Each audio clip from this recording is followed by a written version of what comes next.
Hi friends, it's October 27th. My name is Nick. I am Stitches with Sphinxes and this is my Flosstube.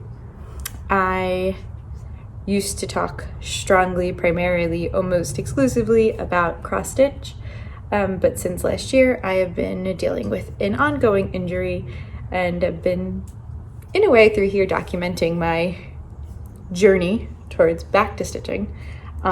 But since I have not been able to stitch like I would like to, I have been quilting. So this is really a flossy quilting update for everyone.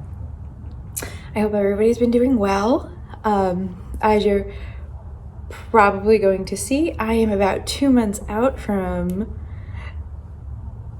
giving birth to my second child. So just give me some time if I'm a little odd on my feet. Weight is starting to get to me. But yeah, so happy Halloween to everybody who's getting ready to celebrate. I'm excited for Halloween. It is one of my favorite from October to January. It's just my favorite time of year. So I've been ready. I have done some Halloween quilting. I showed off one quilt last time. I thought I would have a second quilt to show. I did post it on Instagram. If I am crafty enough to find it, we'll see if I plop it like over there.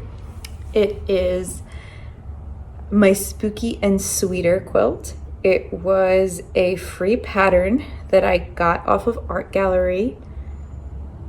And it was their newer Spooky and Sweeter line. It is at the Long Arm Quilter. So hopefully soon I'll have it to show off. But in the meantime, I have been trying to quilt through my stash like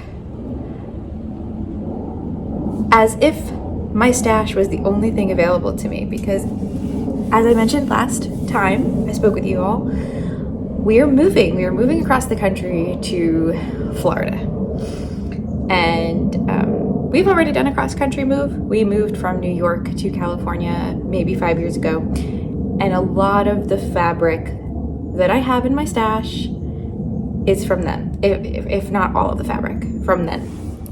Because I came here and I had been in a quilty fever back in New York. And then we got here and I don't know what happened. I just kind of fell back in love with constantly stitching, I think. And so I had projects that I put on hold, I had plans that I put on hold, and the fabric just hasn't been touched.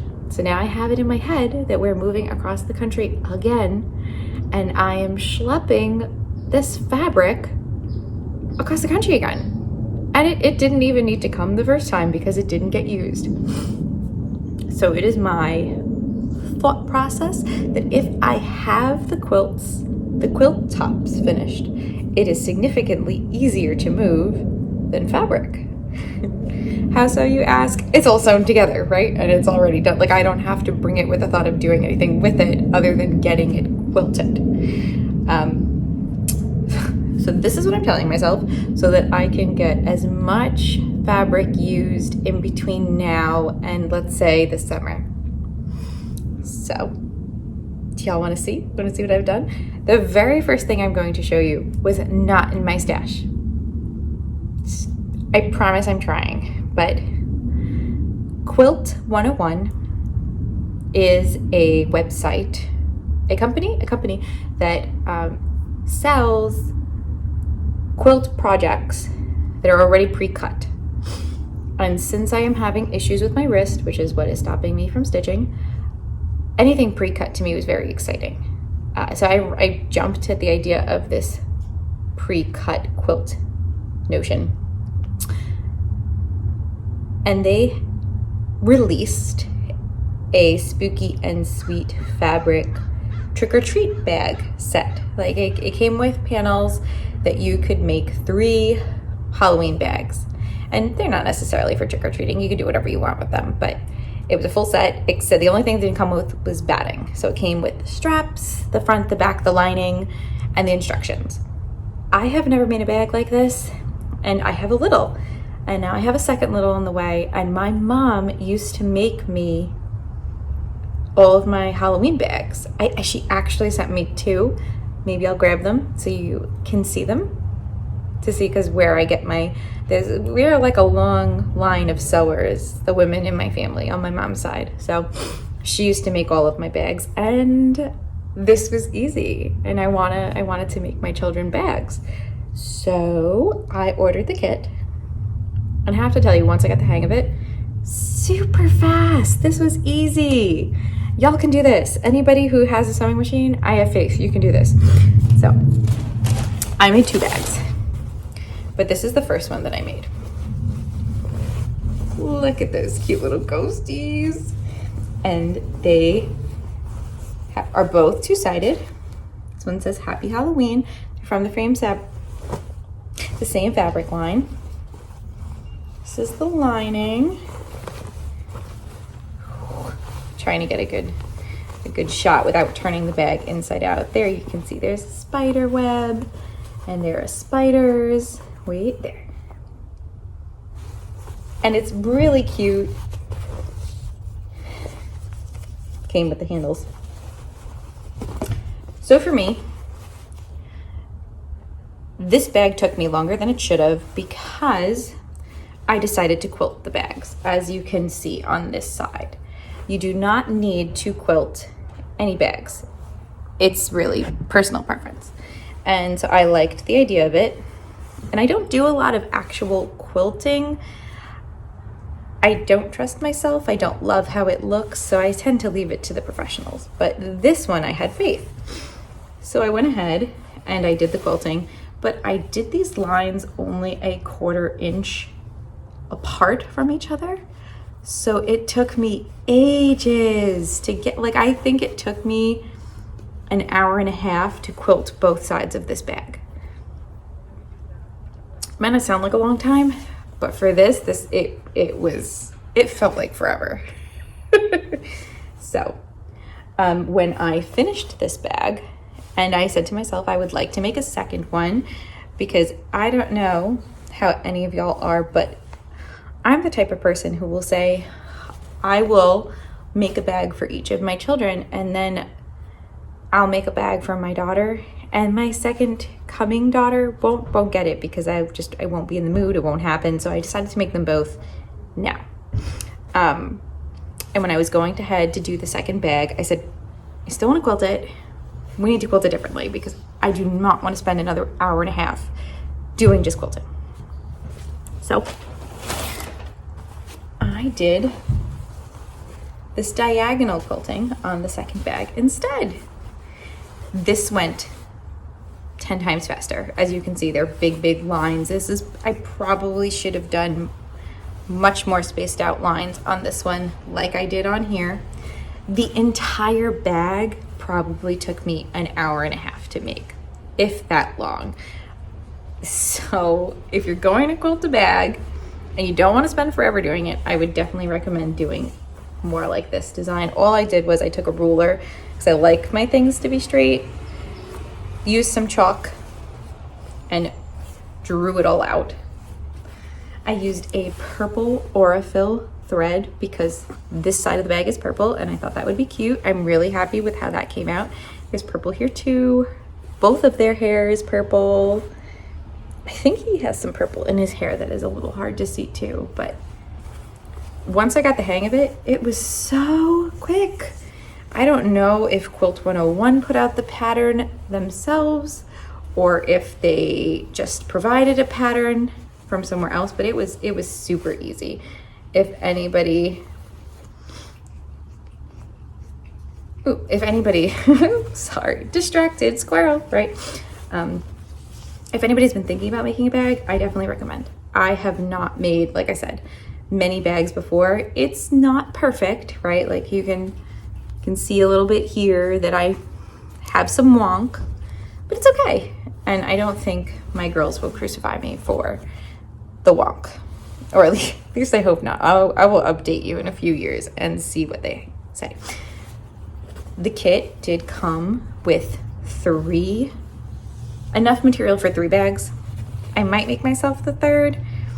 Maybe they'll choose to switch out bags. I haven't assigned a bag to either child. I'm sure my older daughter will pick which one she likes the best, and she'll get say of the bags for a while. And yeah, so we'll see. Maybe I will have a third bag to show off next update. I really should. I have it all ready. All the batting's cut, all of that. And it's just sitting there. Just sitting there. We'll see. So, gotta peek in this bag so I know what I have. Okay.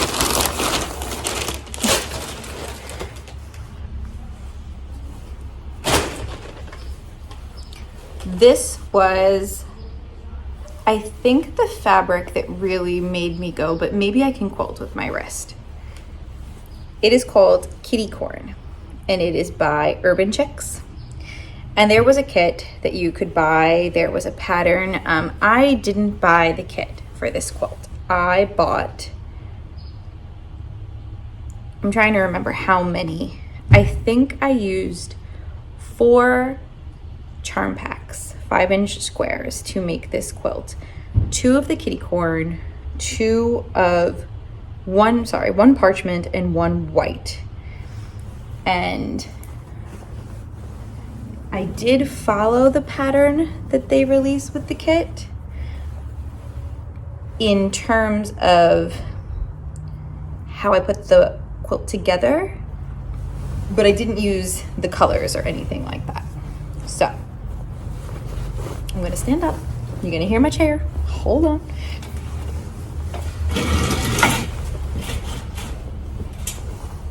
Oh, look at this cat. So I have done applique in the past.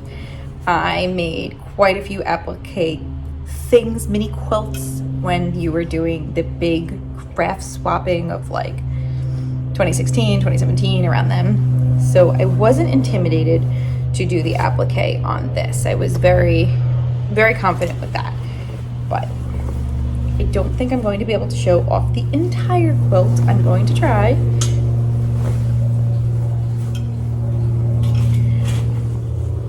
If you decide you want to make this quilt, I do want to let you know that there are 2 sizes to this cat.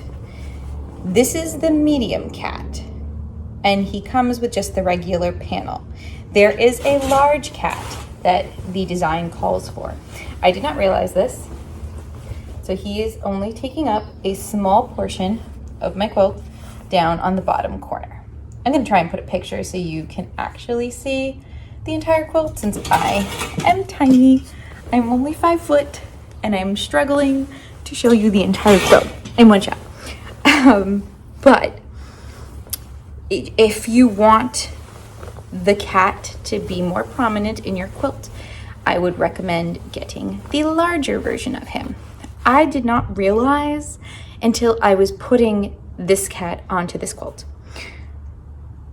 I think I would have gone for the larger cat if I had realized, but I'm okay with this cat. When I went through a brief moment of, should I buy the larger cat and hold on to this one? But I said to myself, I am not supposed to be creating more stash. I am supposed to be getting rid of stash, right? That is the whole purpose of my planning currently. Get rid of stash. There's nothing stash related. Oh, that's a lie, that's a lie. There is something stash related. Okay, hold on, let me go back to it. So I said to myself, if you don't use this, it's going to go into your stash, and you don't know when you're going to use it, what you're going to do it on. No, you do not need the big cat. So I just put the medium size cat on here. I machine appliqued him on. I have a brother machine, so I do have the ability to do fancier stitches. I like to do a blanket stitch on my applique. I did use various colors. I used a black thread for the actual cat, brown for the moon, and I think the bow. And then I used a very little bit of white for like top of his head and things like that. But I enjoy doing it that way. You don't have to. You can just put it in whatever thread you have. The cat comes on this fantastic star fabric. And in my head, I had told myself there was going to be enough to do all of the little triangles that go around the perimeter of the quilt. Alas, there were not. There was nowhere near enough star fabric to put them everywhere. So what I ended up doing was I put them on each of the four corners. For the top of the quilt, I made them the two center triangles on the top and the bottom. And I believe there are two squares here that have them as well. Then I had to figure out what I was going to do for the remainder of these triangles. So I ran into my stash and I found a solid fabric that was very similar in color, as you can see. And it was already a very scrappy looking quilt. So I was like, perfect. We are going to use this. So I did end up using a fabric that I don't think it wouldn't be the first fabric on my list to use for too much, because it's a neutral. You know, there is nothing exciting about it. It was just a neutral that happened to come in handy. So I did use some stash on here and convinced myself to not acquire more stash. So there's a plus. The only thing that happened that I was not pleased with was when I was laying out my solid blocks, the pattern blocks, I ran out of the amount that I needed by 3 or 4 pattern blocks. I did not want to buy more fabric or like a charm pack for 4 squares. So one of the first things I did, which I recommend even if you are not going to run out of a print, is that if you choose to applique over your blocks, I know some people will cut out this fabric to reduce bulk. I was not playing around with that. I'm leaving the blocks underneath the cat. I put in solid blocks underneath the cat for 2 reasons. One, because the cat is covering them. I don't need to waste my fancy fabric underneath this cat, right? Because I was already short, and I don't think you need to waste your fancy fabric for underneath the cat anyway. So I just put solid white blocks. That's number 1.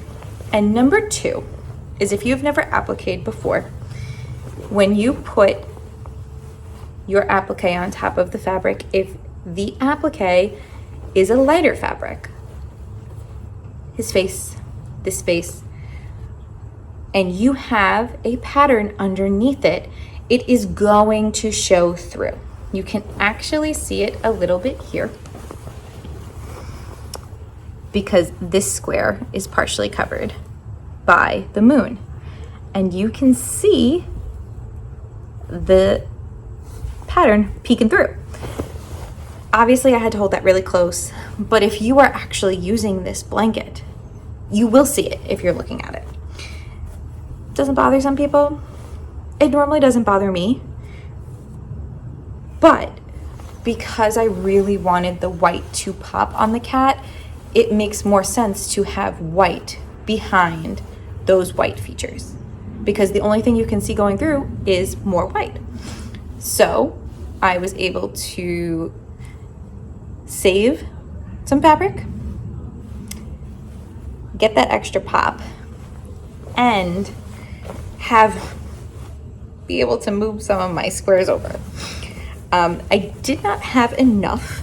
I was really close for the rest of the design, so I did need to Frankenstein some of that star fabric. What Frankenstein is a term used by quilters when you would normally like to have a block cut out entirely of this that is the same size, right? These were 5-inch blocks, so you would hope that I had enough of the star fabric to have a 5-inch block of it.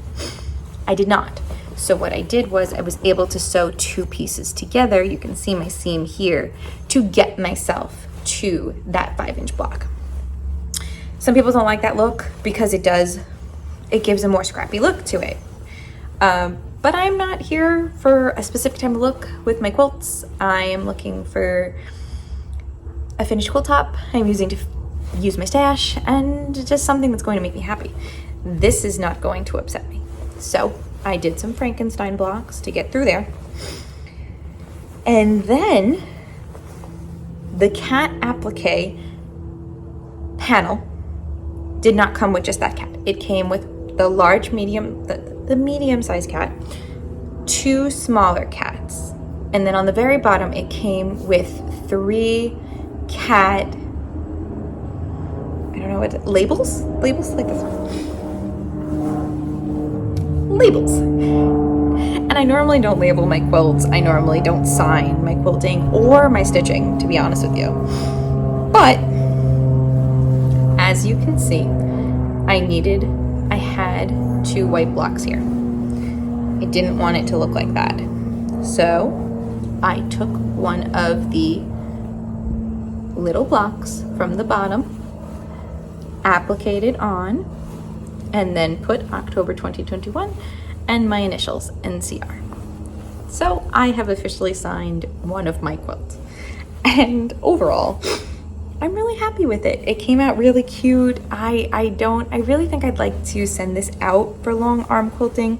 I think I'd like spider webs on it, since the little spider is attached to the moon. And that's my thought. I have a long arm quilter here that I used to bring all of my quilts to. It's where the other 2 quilts are. But the long arm quilter that used to work there is suffering from carpal tunnel and is no longer able to provide quilting services. So there is a new quilter, but she is brand new, and her skill level is not as advanced. So she did basically tell me that she could do some very basic quilting designs, and that was it. And I think I want something a little more special for this particular quilt. So I think I am going to send it out. I have been looking online. I have found some good quilters that you can send your quilts into. I don't know what I'm waiting for. Maybe till I get the other 2 quilt backs, so I don't feel like I have so many quilts out in the wild. We'll see. I gotta figure it out, because they're gonna have to send it back to me, and if I'm not here, if I'm in Florida, I'm gonna have some problems. I'm sure it'll be an easy fix, right? So that was the first quilt that I finished right at the end of September, beginning of October. Like I said, very minimal stash used, but no stash acquired. That's a plus. And it was just such darling fabric. I like this vintage cat. It just had to happen. So the next quilt I worked on, it was a 5-year work in progress. I had been working on it right up into the day I had to pack my sewing machine to move to California. And I had it in my head that I was going to come here and pull it out and immediately start working on it. And my husband and the stuff moved in April. I didn't move until June. And in that 2 months, it was enough to kill my quilting bug. And I came here and did not touch it. But I had cut everything before I left. And I had even drawn the lines that I needed to sew on before I left. So when I started this new journey I am embarking on, I found it. And I had 6 of the blocks completed, I think, but everything cut. So I said, you're next. You're up on the list of quilts that we're going to start. I think it is entirely cotton and steel, except for the solid. I'm assuming it's a Kona solid because Kona was my go-to solids. I don't know if it was snow or white or what exactly it was, but these are the blocks. This is a quilt pattern by Kiera Job. It is called the Morocco quilt. I think it's actually, this is upside down.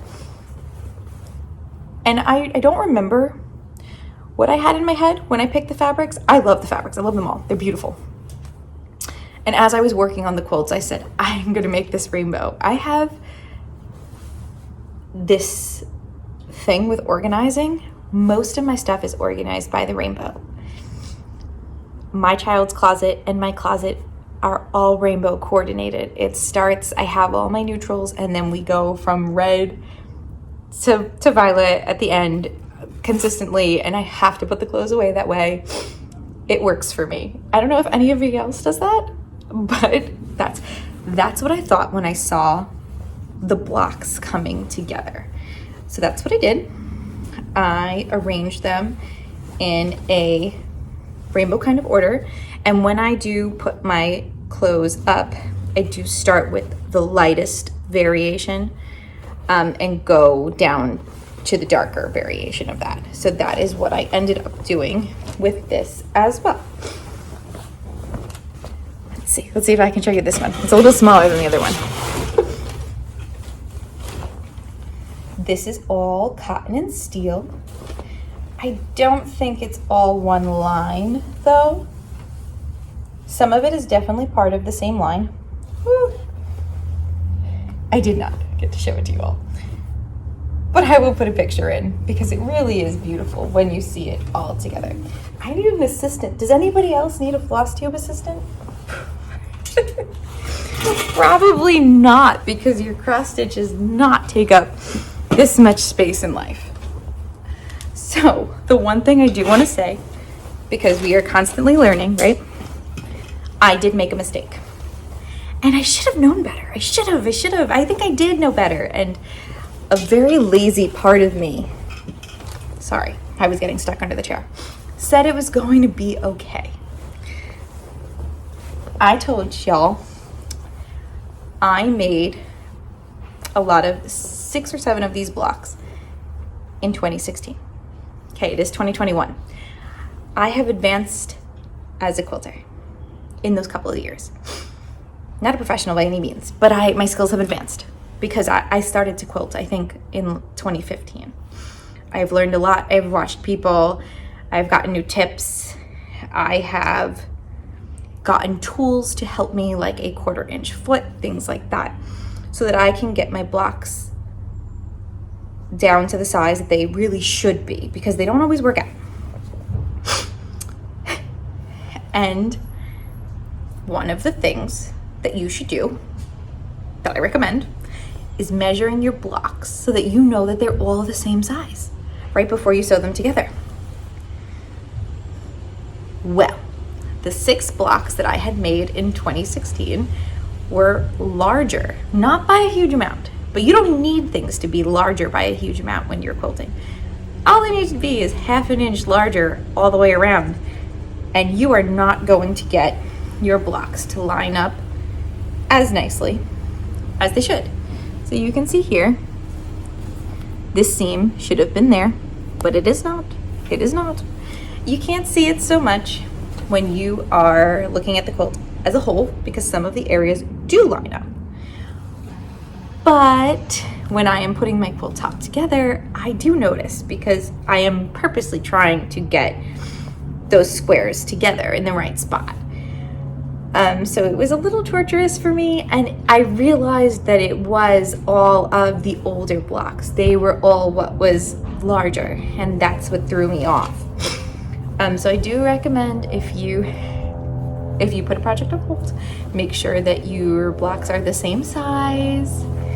Maybe go back and fix them, and if you don't want to fix them, just pull a me and put them together anyway, and just say, c'est la vie, it'll be okay. But this is my Morocco quilt. I do not know what I want to do yet for the quilting.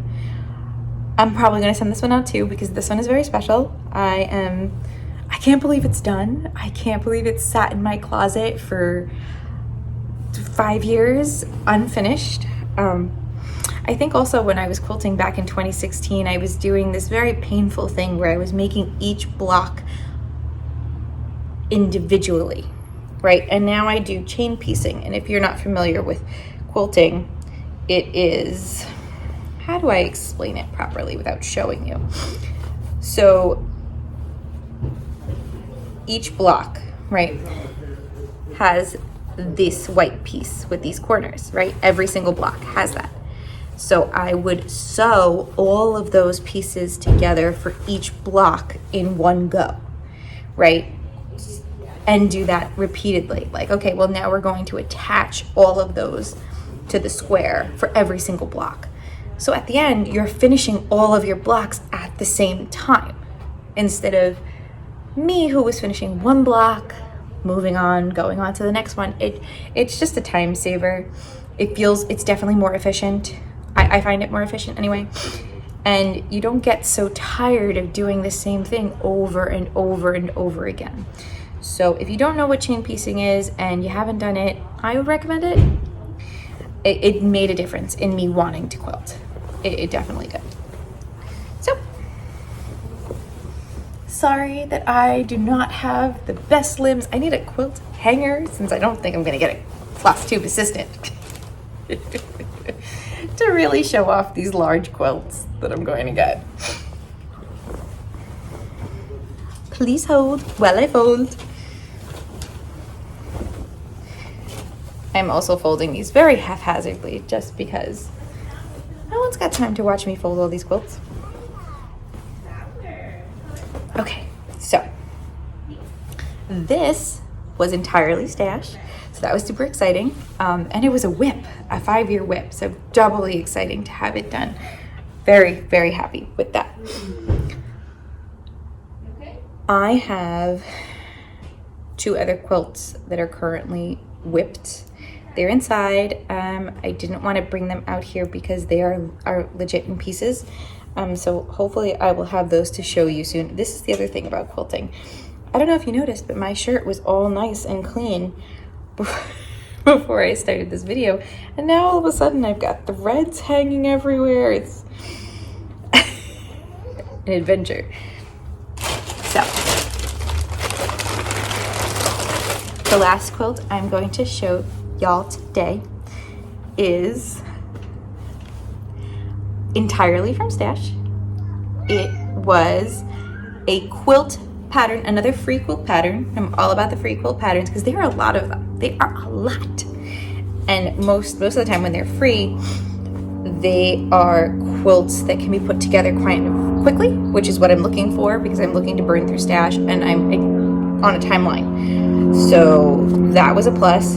I saw Nicole from Nicole's Needlework quilt this pattern and I was able to find it. It was on the Fat Quarter Shop. Hold on, plane. Sorry.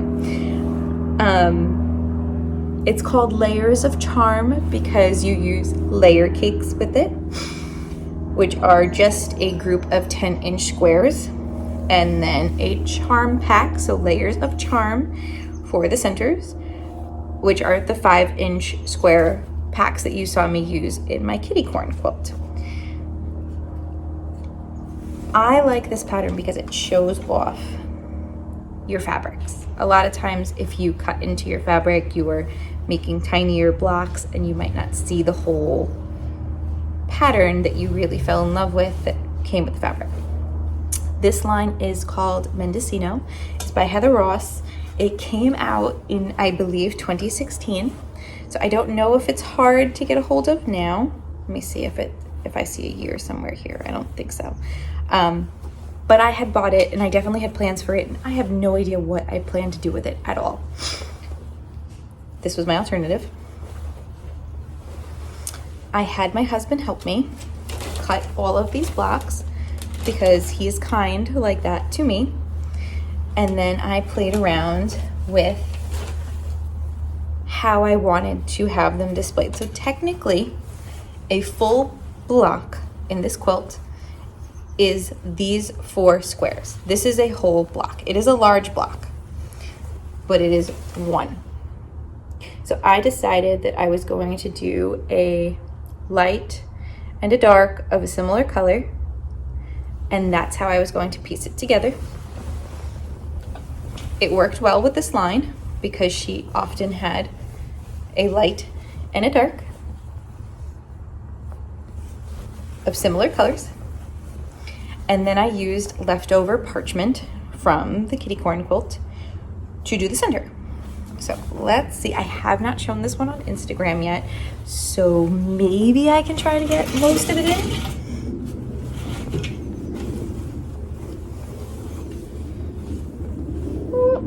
Nope, not even close.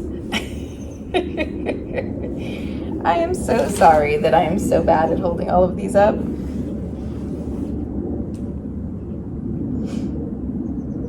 But as you can see, they had a lot of really cute patterns in here, and especially these mermaids. I didn't want to cut them up. I wanted them to shine. And these too, because this is a hard fabric. If you cut up these squids, you could cut it up in a way where you might not even know that there were squids on this fabric because there's so much like negative space hanging around. I liked it a lot better. Sorry, my cats are fighting. Showing off the whole pattern. But I'm going to see if I can insert the video here.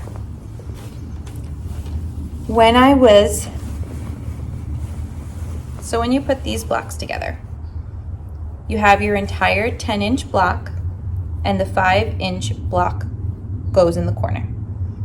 You sew them together and then you need to cut off what remains. And on certain blocks in patterns, it's small, they're garbage. You have scraps that you are cutting off and there's not much you can do with them. But these blocks, these remnants, to me, were very large. They were these triangles. And I heard Amanda May of Ardith Design telling me about the sustainable stitching, how she likes to keep her scraps. And when I originally saw them, I said, I can't throw these out. These are usable. Like, these are very usable. This isn't a print that's even in stock anymore, like a line. Like, I know they're not making them. I don't want to throw these away. But I had no idea what I was going to do with them either. So I held on to them. I sewed all of the triangles together.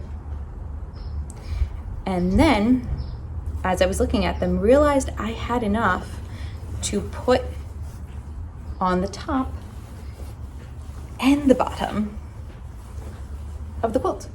I didn't have enough to go around the whole 4 sides, but that was okay. So I'm going to put in a video so y'all can see this is not part of the original pattern. This was just something that I decided to do with the scraps because I didn't want to throw away very usable fabric and I didn't want to put anything back into my stash because we are stash busting. But overall, I was really happy with how the top ended up looking. And I'm working on another quilt, one of the quilts that's inside, and I had something very similar happen where I just have these scraps and we're on team throw away no scraps left behind. I am using them all in the quilt, whether or not they were part of the pattern.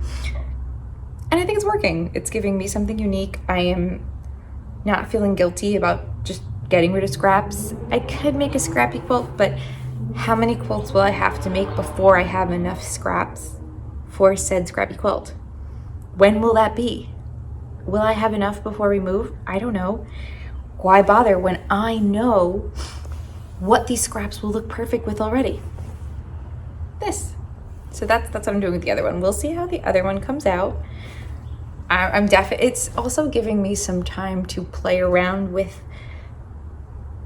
I guess, sewing techniques that I normally wouldn't use or I wouldn't think of, but hopefully I can get the video in here so you can see exactly how I did these little pieces. If you do this quilt, you will definitely have those pieces as well, and you can add this to your top if you like,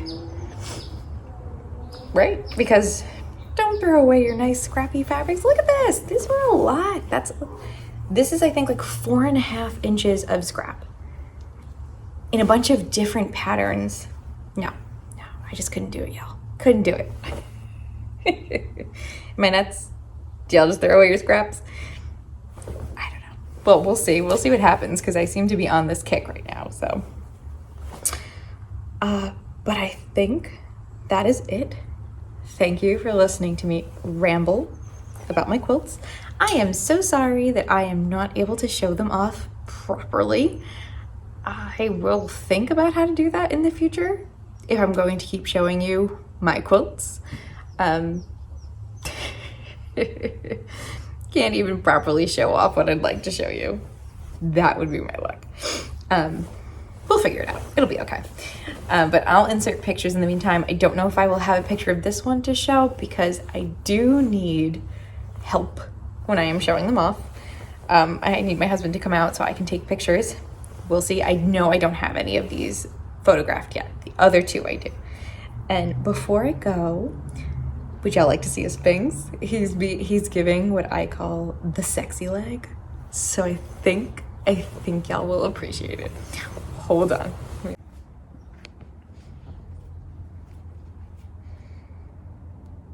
What you doing, buddy? Are you sunning yourself? Are you enjoying the chair?